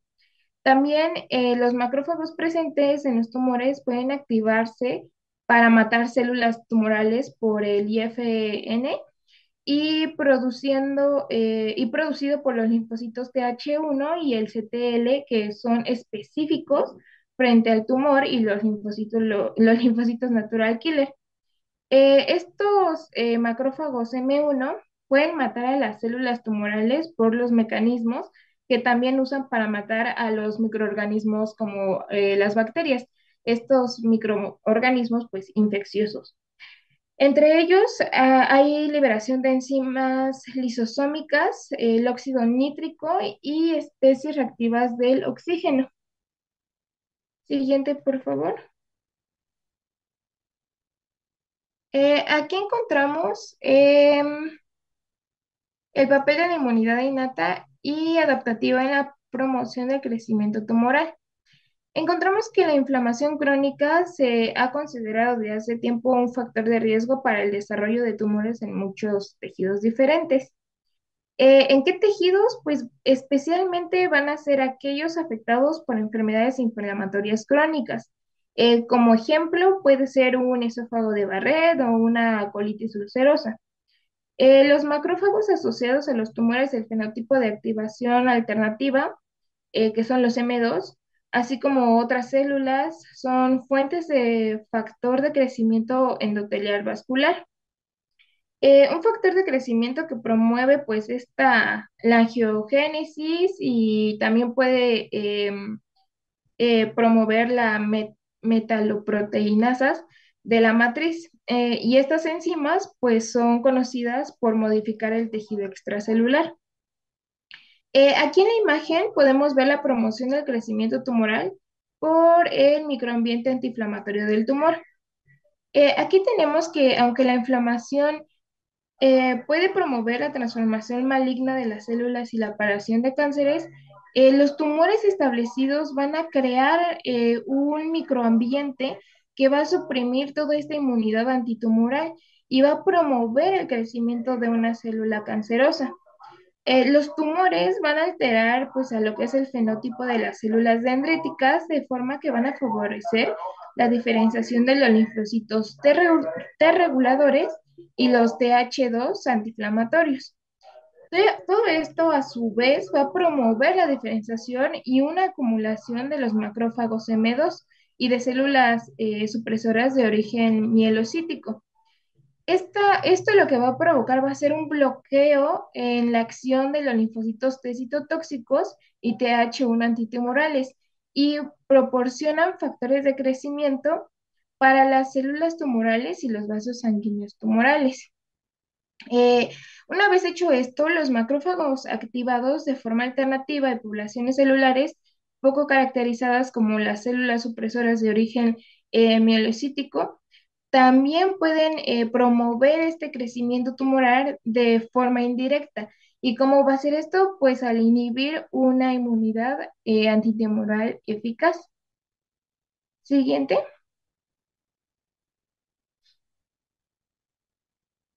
Bueno, ahora vamos a ver la evasión de respuestas inmunitarias por parte de los tumores. Siguiente. Bueno, para crecer en hospedadores inmunocompetentes, los tumores tienen que escapar o resistir a las respuestas inmunitarias del hospedador. En la imagen que tuve que dividir en dos, bueno, la parte de la izquierda es la parte de arriba y la parte de la derecha es la parte inferior, ¿vale? Entonces, estaba así rectita. Este, bueno, aquí encontramos pues los mecanismos por los cuales los tumores se escapan de las defensas inmunitarias. La inmunidad antitumoral se desarrolla cuando los linfocitos T van a reconocer estos antígenos tumorales y se van a activar.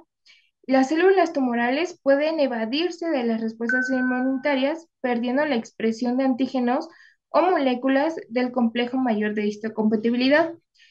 Aquí van a producir ligandos para los receptores inhibidores de los linfocitos T y citocinas inmunosupresoras.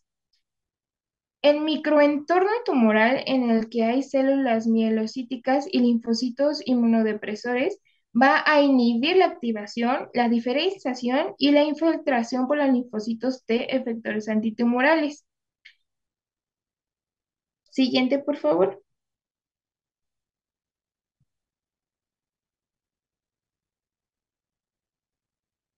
Bueno, en moléculas y células que inhiben las respuestas inmunitarias frente a los tumores, vamos a tener que los tumores bueno, van a evadir las respuestas antitumorales de los linfocitos T uniéndose a moléculas inhibidoras de los linfocitos T.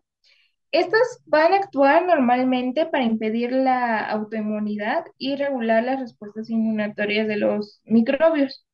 Los linfocitos T que van a estar infiltrados, o más bien que van a infiltrar los tumores, tienden a, a un fenotipo alterado. O sea, este puede ser o se puede llamar también como agotado. Los linfocitos T agotados o alterados se caracterizan por una alteración de las funciones efectoras y van a tener una mayor expresión de CTLA4, de PD1 y algunas otras moléculas inhibidoras, pero las que tienen más importancia es la CTLA4 y el PD1. Además de que se va a activar este CTLA4 en los linfocitos T efectores específicos frente al tumor, el microentorno tumoral también puede favorecer la diferenciación de los linfocitos T reguladores, que van a expresar pues a esta molécula.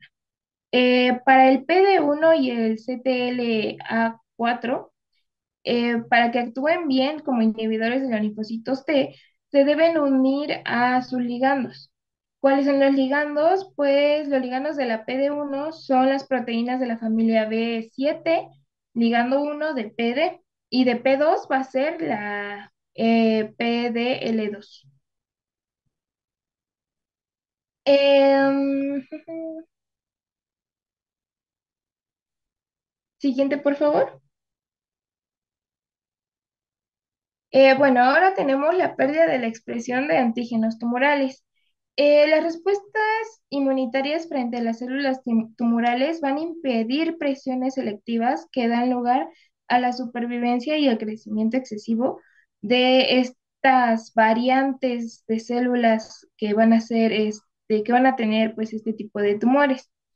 La edición inmunitaria implica una respuesta inmunitaria que va a seleccionar los cambios de estos tumores que les van a ayudar a evadir las respuestas inmunitarias. Dado el elevado índice mitótico de las células tumorales y su inestabilidad genética, son frecuentes lo que son las mutaciones o las eliminaciones de los genes que codifican los antígenos tumorales. Si estos antígenos no son necesarios para el crecimiento de los tumores ni para el mantenimiento del fenotipo transformado, las células tumorales que no expresan los antígenos tienen más posibilidades de crecer frente a la respuesta inmunitaria de lo que es pues, el hospedador.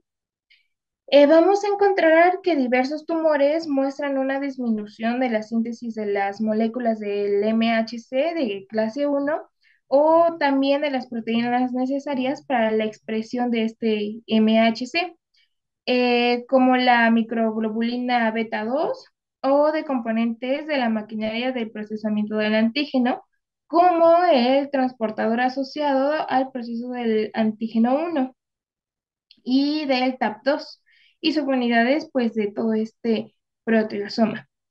Aquí es probable que las células tumorales con estas mutaciones pues tengan una ventaja, por así decirlo, de supervivencia selectiva, porque pueden escaparse de todas estas respuestas inmunitarias mediadas por los CTL. Siguiente, por favor.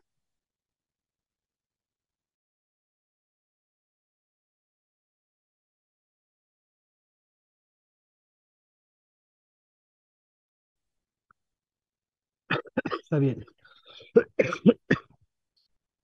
Es que además están a... Mira, fíjate. Daniela no tiene apagado. Zaira no tiene apagado.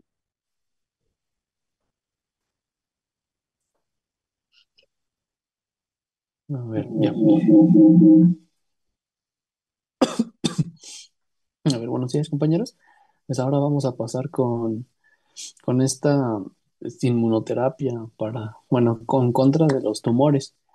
Bueno, pues continuando con esto, pues bien, los oncólogos, y los inmunólogos pues, han trabajado durante muchos años en estos abordajes inmunológicos para pues, tratar a los pacientes con cáncer. pero pues solo de manera reciente se han producido algunos pues, avances emocionantes de aplicación amplia que pues, se han utilizado con éxito pues, para tratar a los pacientes. Y pues, como lo pueden ver aquí en esta línea del tiempo, es que nos va a resumir algunos importantes descubrimientos en el campo de la inmunoterapia del cáncer, pues aquí en los cuales podemos observar, no sé, que el descubrimiento A ver, del espérame. bacilo. ¿Me Sí, escuchan? sí, sí lo escucho. Vale, a ver. em, Aguilar Núñez Stephanie. Aquí está, pero fue al No, baño. aquí Ah, estoy. sí, No, ya Vale. regresó. me quedé. Brian Jeje. Alfredo Almaraz. Aquí estoy. Presente. De los Presente. altos canales tienes hasta dos, ¿verdad? Zaira, no está. Y eso que tiene dos, ¿eh? Eh, fuera. Luego, María Paula Delgado. Presente. Bien. Luego, Dufo Arellano. Presente. ¿Dónde estás? Ya te vi. Estás aquí abajo. Perfecto. Luego, Miguel Ángel García. Presente, doctor. Bien. Luego, Daniela Guadalupe Hernández. Presente, doctor. Presente. Bien. Jiménez Domínguez Arón. Presente, ya lo vi. Víctor Alfonso López.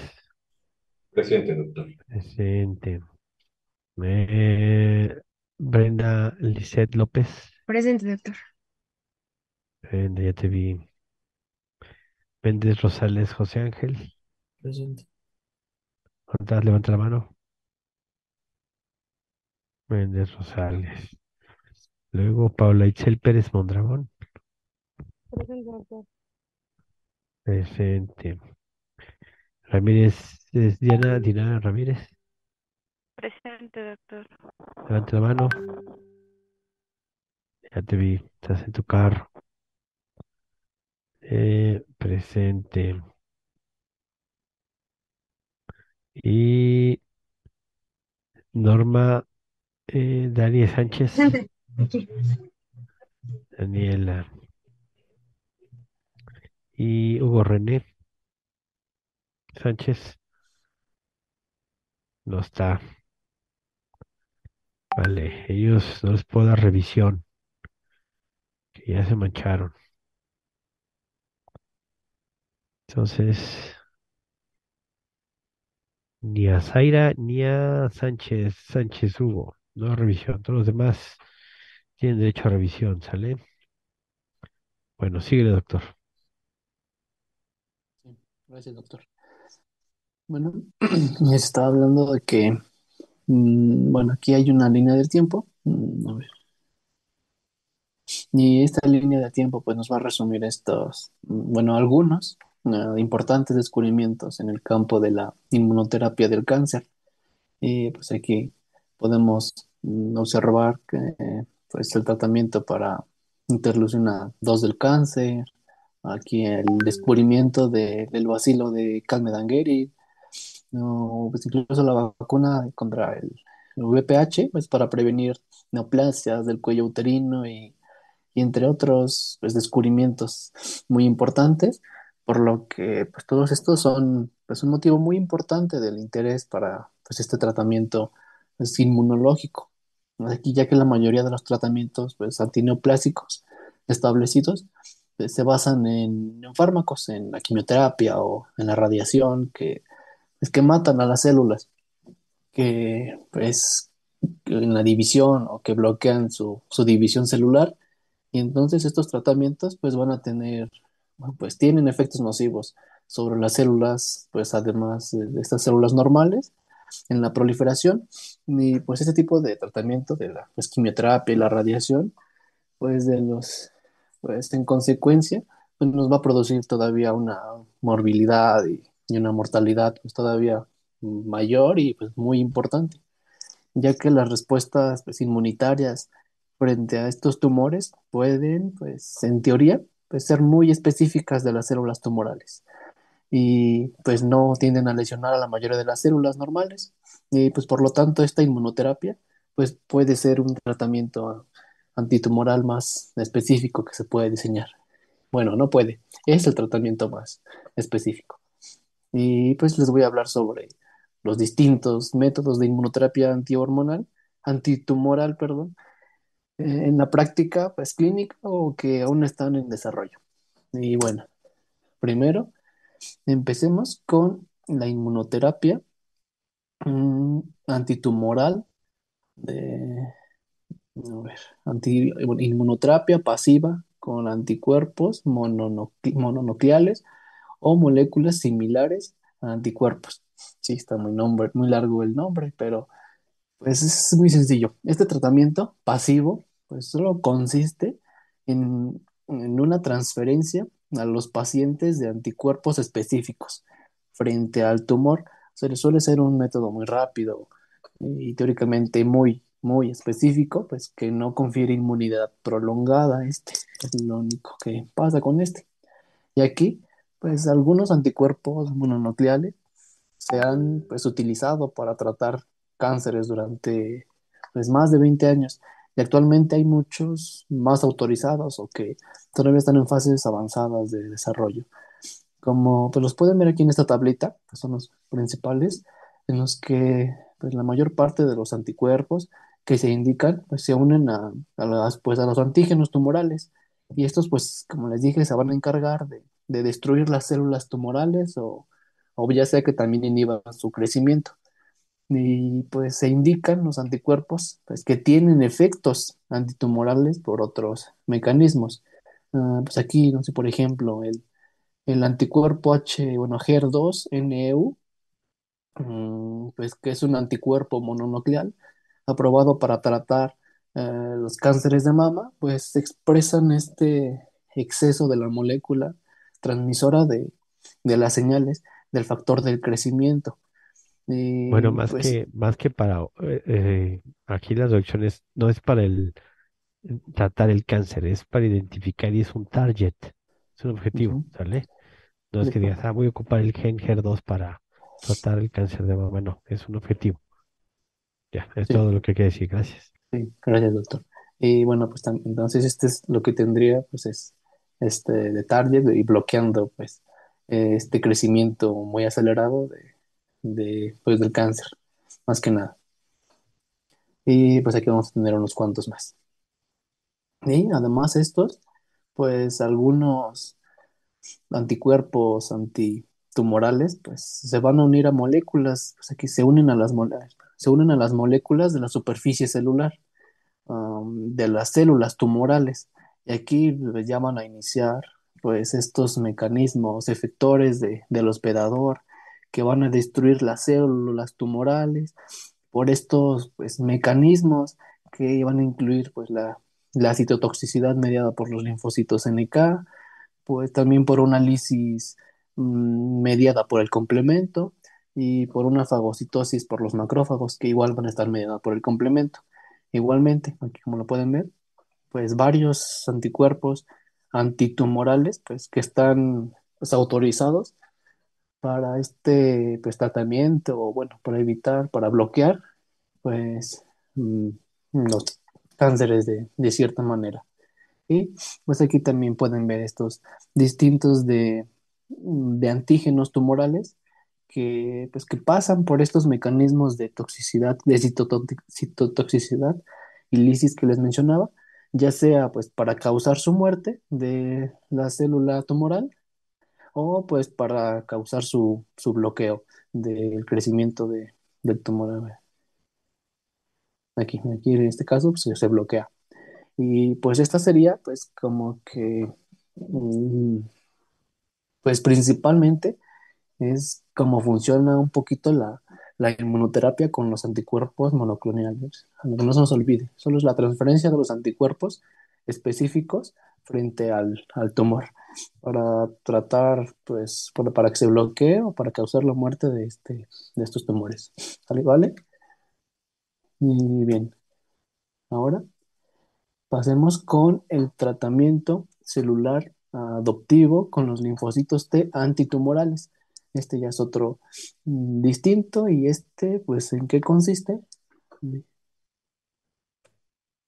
Ay, bueno, pues consiste aquí en la transferencia, pues nos dicen la transferencia de las células inmunitarias que tienen pues ya una actividad antitumoral en un hospedador pues portador de un tumor. Bueno, pues aquí las células inmunitarias pues derivan de la sangre, pues evidentemente, de un paciente con cáncer que tenga un tumor sólido y pues después se tratan de diversas formas en los laboratorios esta extracción de los linfocitos para pues potenciar su actividad antitumoral, expandir su número antes de volver a transferirlas a un nuevo paciente. Y pues este método general, pues sí decía que se ha usado por varios años en ensayos pues, durante mucho tiempo y ha tenido pues un éxito un tanto limitado y esto pues probablemente porque las células que se aislaban de aquí de los pacientes pues contenían un número bajo de linfocitos T específicos frente al tumor potente. Y aquí como pues pueden ver, este método pues, nos implica la obtención de los linfocitos T de la sangre o de los tumores de aquí de los pacientes y pues se hace esta estimulación que decía de los linfocitos con el antígeno aquí en estos laboratorios para aumentar el número de los linfocitos y la actividad funcional de los linfocitos específicos frente al tumor. Y ya después que se estimularon estas dos funciones, pues se hace la transferencia de nuevo a los linfocitos T activados, pues ya, bueno, estos linfocitos ya van a estar activados y ahora sí ya se pueden hacer la transferencia a los pacientes. Y pues aquí algunos de estos linfocitos mm, T son pues muy específicos frente a los antígenos tumorales y pues se van a activar mm, por las células tumorales que expresan los antígenos y pues las van a destruir ya una vez que ingresaron a este paciente. Como son muy específicos, pero aquí lo malo es que les digo que pues suelen ser primero en bajas cantidades esta recolección de los linfocitos T. Eh,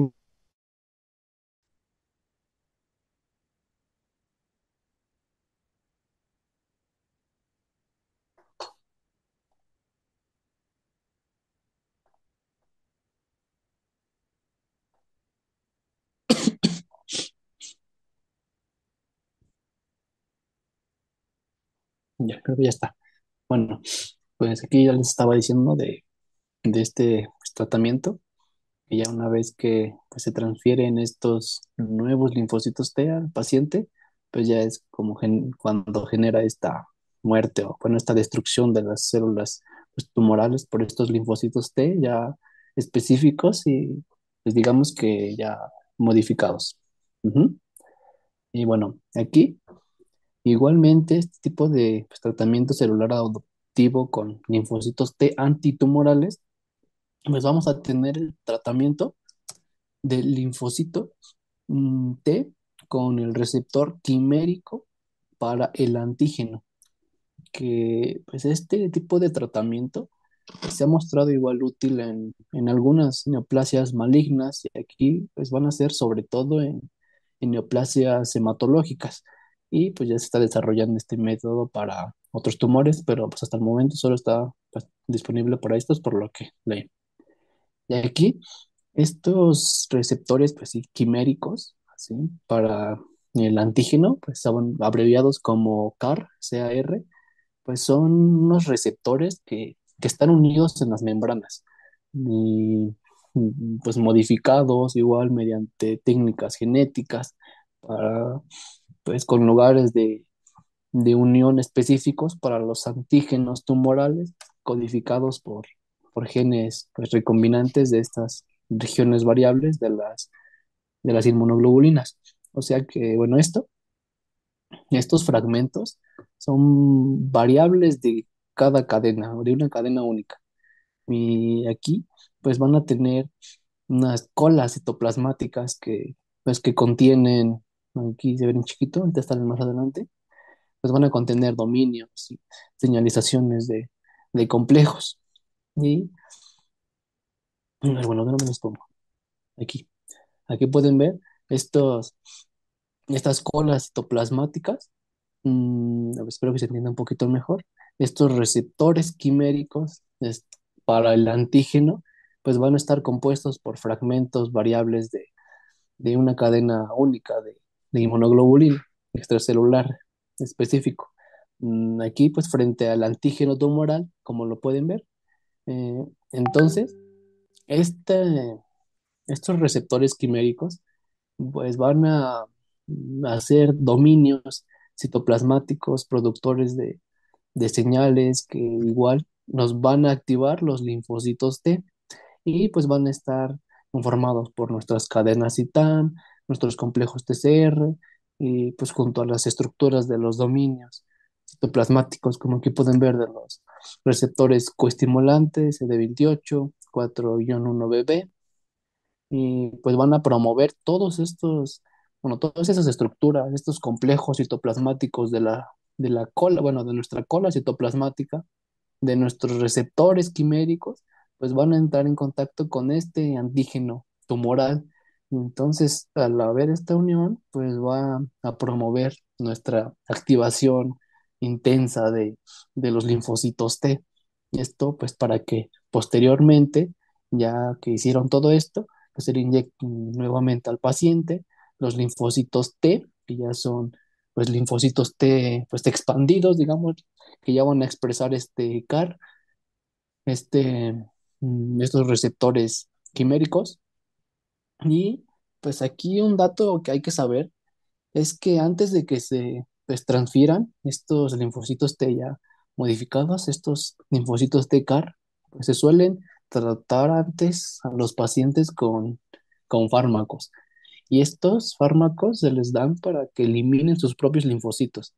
Y sí, así tal cual, para que, pues al momento de pasarle los nuevos, digámosle, van a maximizar la proliferación de los linfocitos T-CAR transferidos. Y pues ya estos linfocitos transferidos, linfocitos T transferidos, pues van a sufrir esa intensa proliferación en el paciente, ya como una respuesta pues al reconocimiento del antígeno tumoral que aquí había pasado anteriormente por este dominio CAR y pues por todas estas señales coestimuladoras generadas por estos dominios de transducción de las señales. Y entonces ya finalmente, una vez que ingresaron, ahora sí nos van a causar la muerte del tumor. Y pues se consigue aquí mediante estos igualmente mecanismos citotóxicos directos y mediados por las citocinas. Ujú. Ya espero que aquí les haya quedado un poquito más claro y que no se haya confundido más.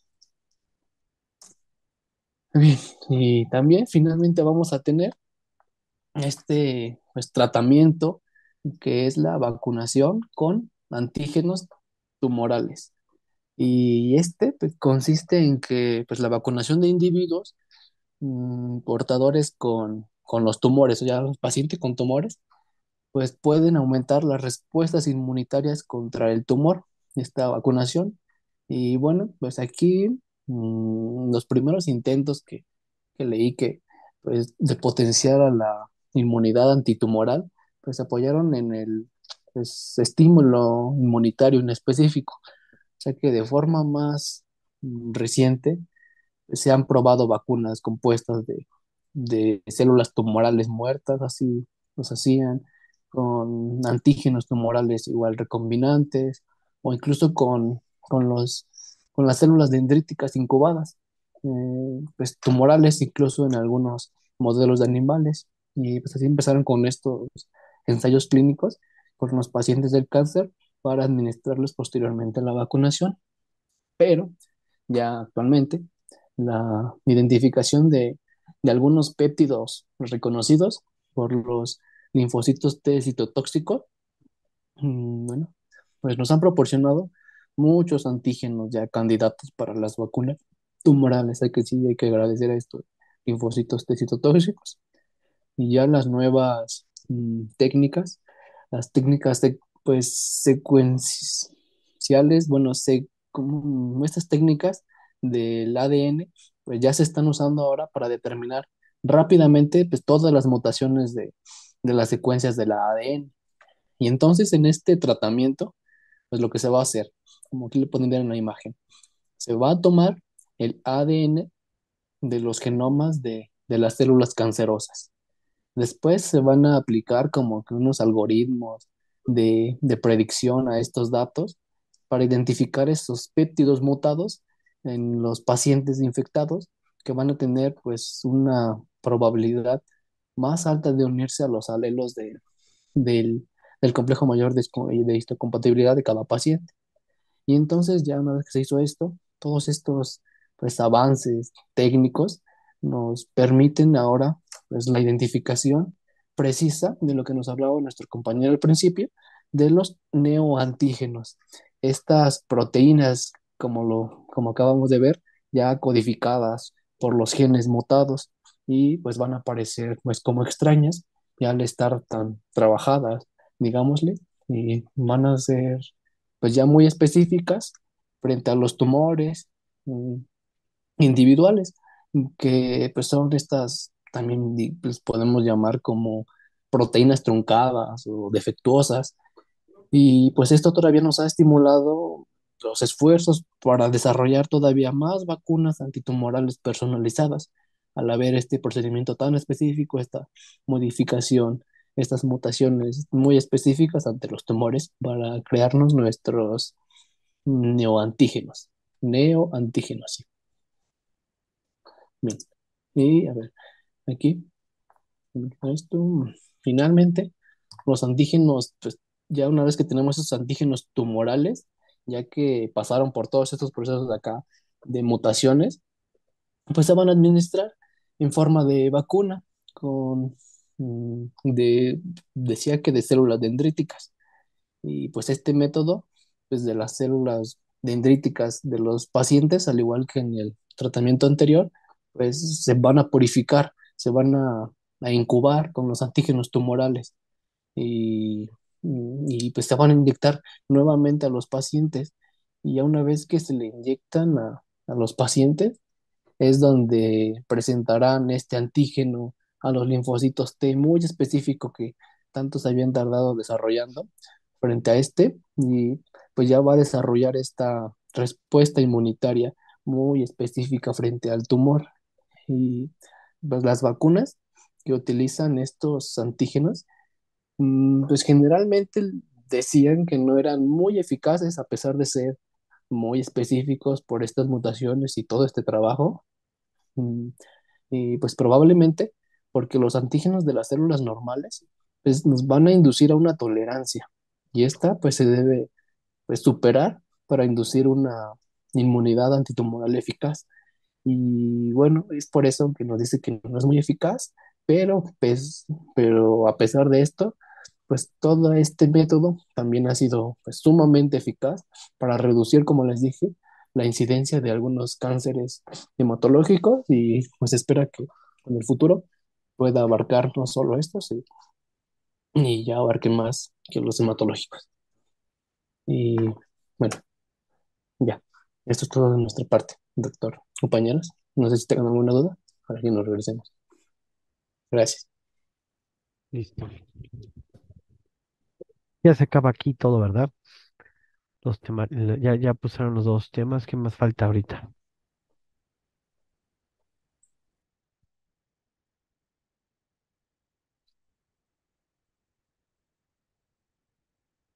Bueno, ¿nos escucha? Sí, doctor. Ok, Sí, doctor. entonces ya solo queda, déjeme cerrar esto. Ya solo quedaría es que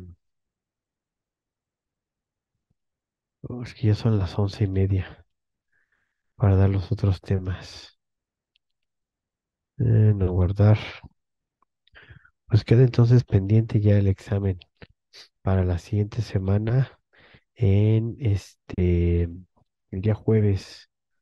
Podría ser a las 9 de la mañana. Déjenme ir cerrando esto. Y la pregunta, ¿lo vamos a hacer virtual o presencial?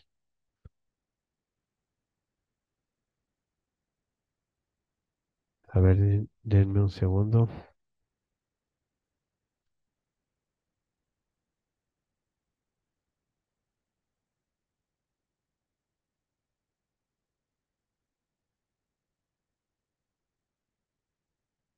Ah,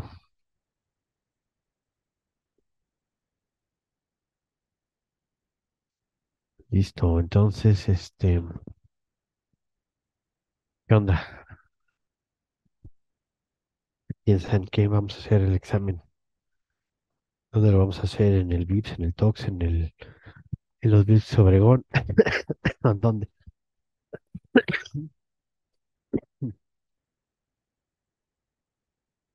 Nadie contesta. O en la escuela, con En examen el escrito. TOX, doctor. Casitas.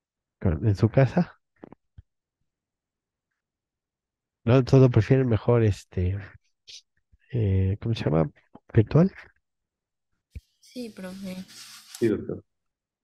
Oh, bueno, pues yo decía que presencial era más fácil.